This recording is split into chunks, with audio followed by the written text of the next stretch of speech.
ternyata si genre ini bukan cuma sekedar genre horor biasa. Orang kan sebanyak yang memandang sebelah mata sama horor kan. Ya. Tapi justru menurut aku rasa takut itu kalau kita dalamin lebih dalam lagi, di tiap elemen hidup kita tuh punya rasa takut dan kita butuh rasa takut itu. Jadi kayaknya rasa takut ini bisa jadi tempat aku bercerita deh. Jadi kayaknya sekarang justru kalau aku kepikiran kayak Wanita Alin Raka ini, aku yakin banget kalau ini jadi drama full, kalian gak akan bisa merasakan mirisnya seorang Farah dan seorang kita membayangkan rumah yang penuh seperti di neraka gitu. Tapi ketika ini genre-nya kita selimutin sama horor, jangan-jangan pesannya jadi lebih nyampe. Oke, siap. Terima kasih Mbak Lele. Selanjutnya masalah Wanita Alin Raka ini dan hadis-hadis tersebut begitu banyak.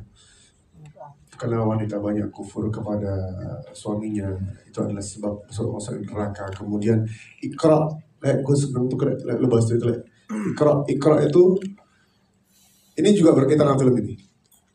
Iqra, Allah menurunkan dua ayat Quran. Maksudnya dua ayat. Maksudnya apa? Ayat yang tertulis, yang tersurat dan tersirat. Yang tersurat adalah Al-Quran, tersirat adalah keadaan. Nah, di sini juga kita diajarkan untuk membaca itu. Kemudian Allah berikan hidayah kepada kita semua. Kata Allah Ta'ala, "Wattaqullaha wa'alimukumullah." Bertakwa selama Allah, maka Allah akan mengajar kalian. Ini laduna ilman, dengan ilmu laduni. Tiba-tiba di hidayah Allah berikan kepada kami. Kita ngebahas sahabatnya Cak Amalele Amaridla, bahwa ini story tentang Siti Asiyah yang taat kepada suaminya karena Allah Ta'ala. Kalau mau lebih lanjut, lebih dalam, tunggu tanggal 14 November. Terima kasih. Kenapa aku pengen mau ngambil film Wanita Alin Raka? Karena yang pertama judulnya tidak sesuai dengan apa yang ada di isinya. Ternyata plot twist. Boleh ya? Plot twistnya boleh lah. Boleh. Nah, plot twistnya ada ternyata ya, kayak Mbak Lele bilang bahwa ahli itu bukan hanya penghuni, dan benar itu secara ini ahli adalah penghuni, tapi secara maknawi ya ahli kayak tukang besi, al-haddad tukang besi. Nah, dia ahli untuk membuat besi. Jadi emang ahli itu tergantung pada tempatnya. Ahli neraka di sini bukan penghuni neraka, melainkan dia mampu menjaga dan mampu menaklukkan neraka. Jadi yang aku suka itu, dan kayak tadi kita bahas di dalam, ini ada korelasi sama Siti Asiyah, Siti Fir'aun. Itu aku suka.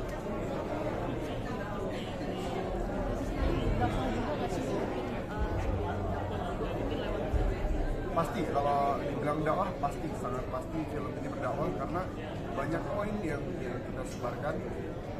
Salah satu dari sosok bapaknya pengerupiahan, ya kan, pengerupiahan kita bawa ayat dari Quran. Dan sorry, aku FYI nih, info buat semuanya, film kita ditonton sama orang-orang Saudi Arabia. Karena salah satu ada ulama Mekah yang menonton film kita dan appreciate kepada film kita, insyaallah. Dan begitu, film horor adalah film dakwah dan menyebarkan kebaikan dengan cara yang sendiri. Mungkin yang Mbak bilang bahwa mungkin akan berteman terus dengan ketakutan, dengan apa tadi bahasnya, kecemasan, ketakutan. Dari ketakutan kita akan bangkit. Kalau kita nggak takut, itu bahaya. Di dakwah juga kayak aku sering beberapa kali bilang juga bahwa salah satu hal yang bapakku sampaikan waktu itu, boleh jadi filmmaker, boleh jadi penulis skenario, tapi jangan lupa bahwa kamu harus jadi manfaat buat orang lain. Jadi di situ bismillah, makanya dibantu sama Agent sama kamu dan teman-teman lainnya. Misi kita sebenarnya bukan cuma takut-takutin doang, tapi semoga dari ketakutan itu justru lahirlah kebangkitan untuk berani melawan. Berani melawan kebatilan. Berani melawan kebatilan.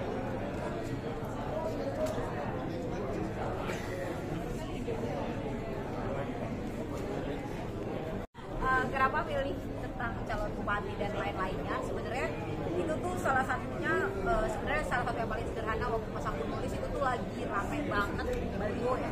Jadi kayak aku tuh kalau malam mau pulang, saya tuh muka-muka orang kayak gede gitu kan, kayak baliho-baliho yang kita bahkan gak kenal. Nah, berawal dari situ terus aku kayak wah, baliho terus buka wajah-wajah orang yang kita berusaha untuk kenali, itu adalah sesuatu yang cukup menyeramkan loh situasinya. Jadi akhirnya pas aku bilang sama Bang Ica pernah gak sih bayangin baliho tersebut tiba-tiba gerak gitu kan. Nah dari situ kita akhirnya ngomong, oh benar itu ada baliho bergerak atau kayak ada sesuatu yang bergerak. Karena kalau kita bikin karakternya calon mati yang akhirnya jadi ada unsur balihonya. Itu juga sebenarnya kenapa aku tertarik, karena ada unsur manusiawinya besar banget. Karena kita juga kan bilang horor oke lah, cuma ini horor original, cuma yang pasti gue pengen ngomong sesuatu. Nah lewat ya, makanya gitu, salah satu yang bisa diambil di sini lah, gue mau kasih lihat ketamakan manusia gitu. Ketamakan kadang-kadang kita bisa melewati boundary sesuatu dan kita bisa ingin mencapai sesuatu untuk mendapatkan ketamakan itu gitu. Nah itu yang mau saya coba mainkan di film ini dan supaya ini. Makanya jadi secara nggak langsung kenapa ada unsur-unsur ya yang tadi kita bilang itu, yang tadi kebanyakan itu ya karena hampir mungkin 85% dari ketamakan manusia tercipta di kekuasaan. Itu sih